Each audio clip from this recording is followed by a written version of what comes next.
오늘 사도행전 27과 요약합니다.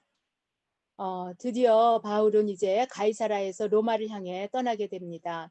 그러나 그가 로마에 도착하기까지는 많은 어려움이 기다리고 있습니다. 27장과 28장은요. 바울이 로마에 이르기까지 험난한 여정과 또 로마에서의 활동을 기록하고 있습니다. 우리 지도를 잠깐 살펴봅니다. 가이사랴에서 지금 출발을 하지요. 그래서 시돈에서 잠시 휴식을 취합니다. 그리고 구브로 해안을 지나서 무라에 이르지요. 그래서 무라에서 알렉산드리아 배로 갈아타지요. 그리고 미양에 이릅니다. 미양에서 바울이 그 겨울을 지내자고 그렇게 제안을 합니다. 그러나 백부장이 선주와 선원들의 말을 듣고 그대로 베니스로 떠납니다. 그래서 사실 미양과 베니스는 거리가 멀지 않아요. 그런데 그 와중에 그 사이에서 광풍을 만나고 배가 표류를 하게 됩니다. 오늘 그 과정을 살펴보도록 합니다. 지금 사도행전의 전체를 이끌어가는 주제는 복음의 확장입니다. 복음이 작은 그 갈릴리에서 시작해서 예루살렘에 이르렀고 어떻게 로마 제국의 수도이고 전 세계의 중심인 로마에까지 이르게 되는가 그 과정을 보여주고 있습니다. 특별히 로마는 식민지였던 이스라엘 사람들에게는 원수의 나라이지요. 선민 사상으로 가득 차 있던 자신의 민족을 식민지로 삼았고 종교적 자유를 억압했던 나라입니다. 그런데 바울은 그 로마를 향하여 복음을 들고 갑니다. 일제 식민지를 살았던 우리가 동경으로 그들에게 구원의 복음을 들고 나가는 것과 같을 것입니다. 이렇게 복음은 원수를 친구로 만드는 위대한 역사를 가져옵니다. 그러나 그 길은 쉽지 않아요. 엄청난 풍랑을 만나게 됩니다. 오늘은 풍랑 가운데서도 요동하지 않는 평안한 바울의 모습과 또 바울을 로마로 인도하시는 하나님이 어떤 분이신가를 우리가 배우기를 원합니다. 바울은 백부장 율리오의 인도하에 많은 지수들과 함께 로마로 가는 배에 오릅니다. 이 배는 가이사랴에서 로마까지 약 6개월 정도 걸렸다고 해요.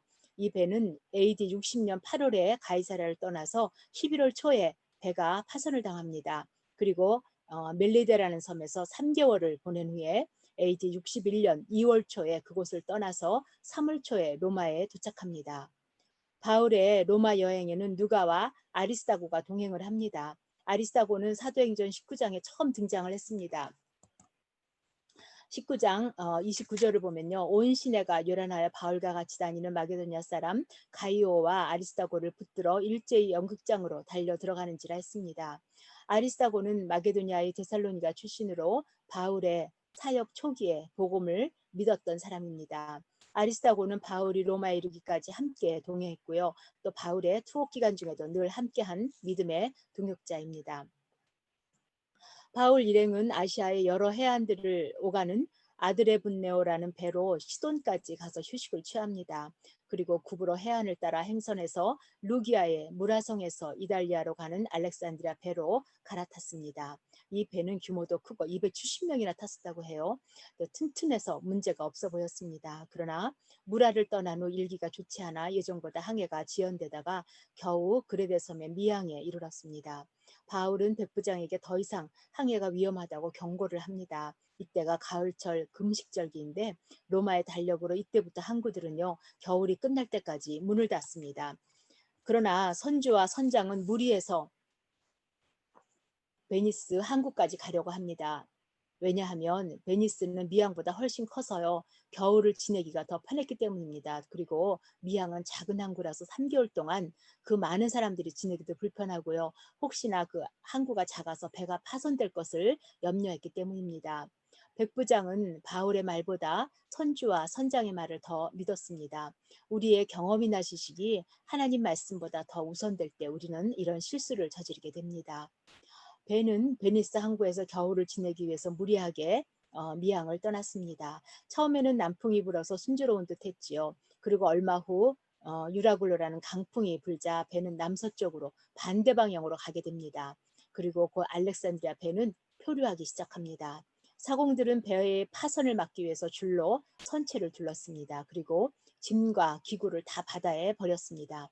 배는 짐을 운반하기 위해선 기구들이 필요하지요. 그러나 위기의 순간이 찾아오면 그 모든 것이 아무 소용이 없어집니다. 오히려 짐이 돼서 바다에 다 버려야만 합니다.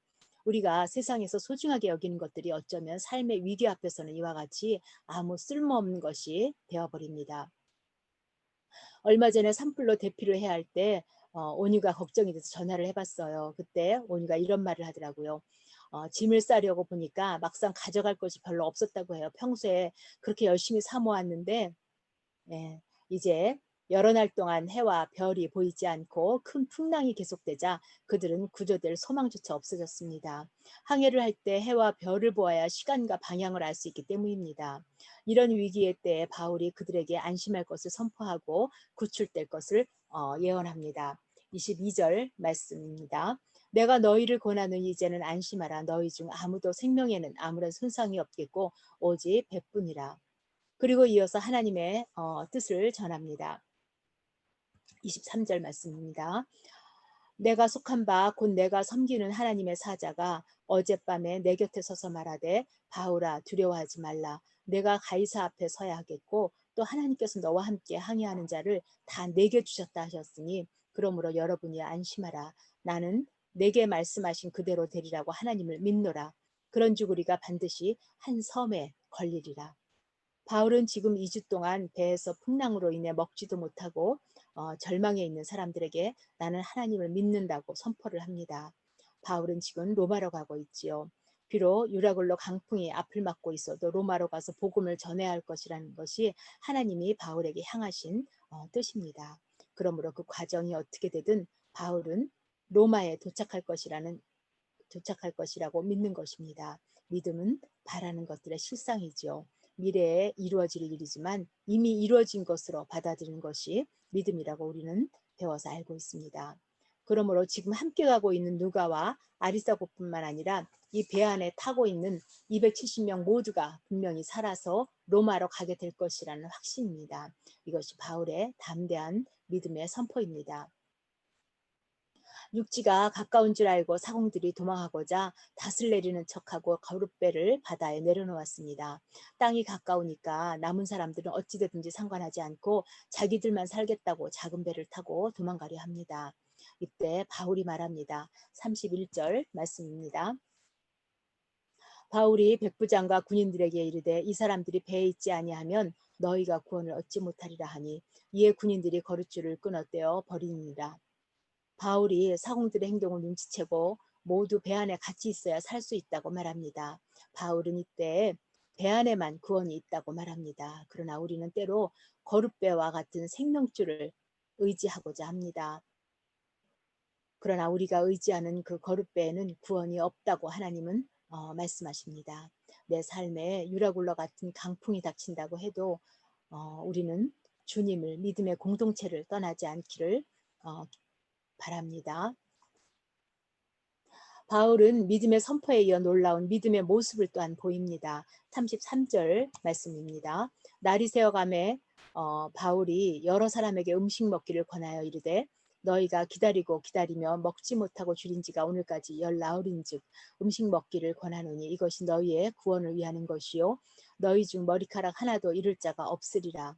바울은 하나님이 구원하실 것이라는 믿음으로 음식 먹기를 권합니다. 먹는 것이 너희의 구원을 위하는 것이므로 먹어야 한다고 강조합니다. 거의 2주나 먹지 못하고 풍랑과 싸웠으니 얼마나 지쳐 있었겠어요. 먹고 힘을 내야 살 수 있을 것입니다. 그리고 35절 말씀해 보니까 떡을 가져다가 모든 사람 앞에서 하나님께 축사하고 떼어 먹기를 시작하며 그들도 다 안심하고 받아 먹으니 배에 있는 우리의 수는 전부 276명이더라. 풍랑의 위기 가운데서도 바울이 하나님께 감사하고 떡을 떼어주니까 그들도 다 안심하고 받아 먹었습니다. 바울은 앞으로 일어날 하나님이 약속하신 그 구원에 대해서 먼저 하나님께 감사를 합니다. 이것이 우리의 믿음의 모습이라고 생각합니다. 지금은 아직 풍랑 가운데 있고 아직 염려하고 불안한 가운데 있지만 하나님의 약속을 믿고 감사하는 것입니다. 우리의 상황은 아직 바뀌지 않았지만 하나님의 약속의 말씀을 붙잡고 음식을 주신 하나님께 감사를 드립니다. 우리의 생명을 지켜주시는 하나님께 감사하는 것입니다. 바울의 이런 모습을 보고 모두 안심을 하고 용기를 얻습니다. 그리고 배불리 먹었습니다. 인생의 그 풍랑 속에서도 감사하는 모습이야말로 참 그리스도인의 모습이라고 생각합니다. 바울의 인도하심으로 배불리 먹고 남은 것들을 다 배를 다 버려서 배를 가볍게 하였습니다. 그리고 배는 날이 새면서 육지에 닿았습니다. 그러자 군인들은 제수들이 헤엄쳐서 도망갈까 하여 죽이고자 합니다. 만약 제수가 도망을 치면 그들이 대신 죽어야 하기 때문입니다. 그러나 백부장은 바울을 구원하기 위해서 헤엄칠 수 있는 자는 모두 육지에 나가게 하고 남은 사람들은 널조각이나 배 물건에 의지해서 모든 사람들이 구조되었습니다. 아마도 바울이 아니었으면 이 제수들은 모두 죽었을 것입니다. 한 신실한 그리스도인으로 인해서 모두가 구원함을 얻은 것입니다. 언젠가요, 이종영 목사님이 말씀해 주시더라고요. 집회를 인도하기 위해서 비행기를 타셨대요. 근데 비행기가 이륙하거나 얼마 안 있어서 꽝 소리와 함께 마구 흔들리기 시작했다고 합니다. 모두 마지막을 생각하고 있었대요. 그런데 조종사가 침착하게 인도해서 모두가 무사하게 도착했습니다. 그때 함께 계시던 장로님이 목사님이 그 집회를 인도하기 위해서 하나님이 비행기와 모든 사람들을 구하셨다고 말씀하셨습니다. 한 사람으로 인해서 함께하는 자들이 다 복이 될 수 있습니다. 그리스도인들은 세상을 향해서 축복의 통로입니다. 우리 때문에 세상이 복을 받고 하나님께로 나아가는 통로가 되어야 합니다. 우리 모두가 축복의 통로로 쓰임을 받기를 간절히 원합니다. 함께 기도하시겠습니다. 우리의 생사복을 주장하시는 살아계신 하나님을 찬양합니다. 오늘 바울을 실은 배가 로마로 가는 험난한 과정을 저희가 살펴보았습니다. 죽음의 풍랑 앞에서도 요동치 않고 하나님 말씀을 굳게 믿고 믿음의 선포를 하는 바울 사도의 모습을 우리가 배우기를 원합니다. 저희는 지금 코로나의 풍랑 가운데 있습니다. 두려워하고 불안해하는 세상 사람들 가운데 바울처럼 믿음을 선포하며 복음을 전할 수 있게 해주시기를 원합니다. 우리 한 사람 한 사람이 주님께 나아가는 통로로 쓰임받을 수 있도록 하여 주시옵소서. 우리로 인해서 구원함을 얻고 복이 되는 축복의 통로가 다 되게 하여 주시기를 원합니다. 코로나의 풍랑 가운데서도 인생 뒤집기를 주님 손에 올려드립니다. 주께서 전호를 들으시고 강하게 역사하여 주시기를 원합니다. 준비된 영혼들이 주를 만나고 생명을 얻는 생명의 축제가 되도록 성령을 부어주시기를 간절히 원합니다. 우리 주 예수 그리스도 이름으로 기도합니다. 아멘.